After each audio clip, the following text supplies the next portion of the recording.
Ya, sementara itu pemirsa, kita ke informasi selanjutnya di mana ada sepasang suami istri yang memalsukan surat vaksin pemirsa. Seperti apa lebih lengkapnya sudah ada rekan kami Cornelia Ami yang siap mengabarkan dari sana. Ami, silakan. Ya, selamat malam Caca dan juga pemirsa. Memang semakin masifnya penggalakan vaksinasi oleh pemerintah ini membuat adanya sejumlah orang dan juga segelintir oknum yang mau melihat keuntungan dan juga mencari peluang dengan memasukkan kartu vaksin. Di tanggal 21 Juli 2021 misalnya ini ada sepasang suami istri sudah diamankan oleh Polres Pelabuhan Tanjung Priok karena memasukkan sertifikat vaksin. Lalu kira-kira sekarang bagaimana pengembangan kasus ini dan bagaimana pihak kepolisian akhirnya bisa mengungkap pasangan suami istri yang sudah memasukkan dokumen vaksin ini akan dijawab langsung. Sudah bersama dengan saya ada Kasat Reskrim Polres Pelabuhan Tanjung Priok AKP David Kanitero. Selamat malam Pak David. Selamat malam Mbak. Iya. Pak David, ini kan sudah diamankan pasangan suami istri ya Pak ya. Sebetulnya bagaimana penelusuran kepolisian akhirnya bisa mengungkap pasangan suami istri ini karena memasukkan dokumen vaksin Pak? Ya, benar, boleh dapat kami jelaskan bahwa Satreskrim Polres Pelabuhan Tanjung Priok telah berhasil melakukan pengungkapan perkara pemalsuan surat COVID-19 palsu, yang mana kami telah melakukan penangkapan terhadap 2 tersangka yang merupakan suami dan istri. Penangkapan ini diawali dengan kecurigaan kami Satreskrim Polres Pelabuhan Tanjung Priok, di mana saat ini pemerintah sedang menggalakkan program vaksinasi massal. Kemudian kami melihat adanya masyarakat yang belum melaksanakan vaksin tetapi sudah memiliki sertifikat vaksin. Kemudian dari situ kami melakukan penyelidikan melalui patroli cyber dan menemukan adanya akun di salah satu media sosial yang menawarkan jasa pembuatan sertifikat COVID-19 palsu. Dari situ kita bergerak, kemudian kita melakukan undercover buy, kemudian kita kembangkan ke daerah Puncak Bogor dan kita berhasil menangkap 2 tersangka yang merupakan pasangan suami istri. Sejauh ini yang sudah ditangkap kan ada 2 tersangka ya. Ini akan berlanjut merembet ke tersangka lain nggak Pak? Sementara masih kita kembangkan terus. Yang jelas ada 1 yang telah kita tetapkan sebagai DPO, ya ini sebagai perantara, inisial K. Kemudian terhadap pengguna kartu itu juga rencana kita akan panggil sebagai saksi untuk pemeriksaan lebih lanjut. Berarti yang dicari itu seolah adalah admin dari sosial media tadi, kemudian yang beli juga ya, yang beli sertifikat vaksin ini. Nah, kemudian perannya sendiri itu bagaimana? Yang mencetak 1 orang, kemudian yang mengedarkan 1 orang, atau gimana nih peran-peran yang sudah ditangkap? Baik, peran dari ketiga tersangka, yang mana 1 DPO ini adalah 1 sebagai perantara, yang inisial K sebagai DPO, kemudian 1 inisial AEP yang merupakan suami, ini adalah pembuat, yang mana inisial AEP ini memiliki latar belakang sarjana ilmu komputer di sebuah universitas ternama dan menggunakan keahliannya itu untuk membuat dokumen-dokumen palsu. Sementara untuk inisial TS yang mana adalah istrinya itu sebagai penerima dari transfer rekening bank dari kejahatan ini. Oke.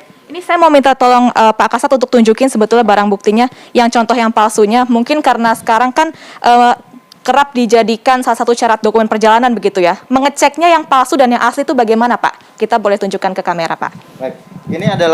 Ini adalah sertifikat yang palsu atas nama Rian dengan NIK 317506251290002.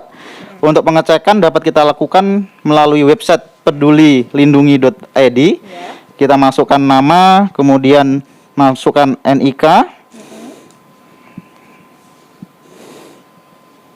Ini di copy dulu ya, ditulis dulu ya. Nah, sama Rian, untuk NIK-nya sama, kemudian kita cek, kemudian kita periksa, dan didapatkan status program vaksinasi tidak ditemukan. Ini menunjukkan bahwa surat atau sertifikat vaksinasi yang atas nama Rian adalah palsu. Oke. Berarti mungkin salah satu pembelajaran dan masukan juga untuk instansi pemerintah dan juga mungkin pihak-pihak yang mengecek ya Pak ya, bisa menggunakan aplikasi ini, jangan cuma melihat dengan telanjang mata saja ya Pak ya, karena sekilas seperti asli. Mungkin pemirsa TV One mau lihat kartunya seperti apa. Ini ya Pak ya. Nah ini dia pemirsa, jadi kartunya kalau kita lihat sekilas seperti asli ya Pak ya, tapi begitu dicek ke aplikasi palsu, nggak keluar itunya ya Pak ya? Kalau boleh saya contohkan yang asli mungkin atas nama saya sendiri. Boleh kita tunjukkan ke pemirsa, boleh sebentar sambil pemirsa supaya bisa membandingkan mana yang asli, mana yang palsu menggunakan aplikasi ini, Pak. Ini yang asli ya, Pak, ya sekarang ya? Ini adalah asli milik saya yang sudah melaksanakan vaksinasi selama 2 kali. Baik.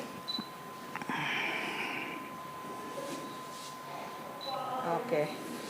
Nah, ini kalau yang asli harusnya muncul. Nah, ini dia.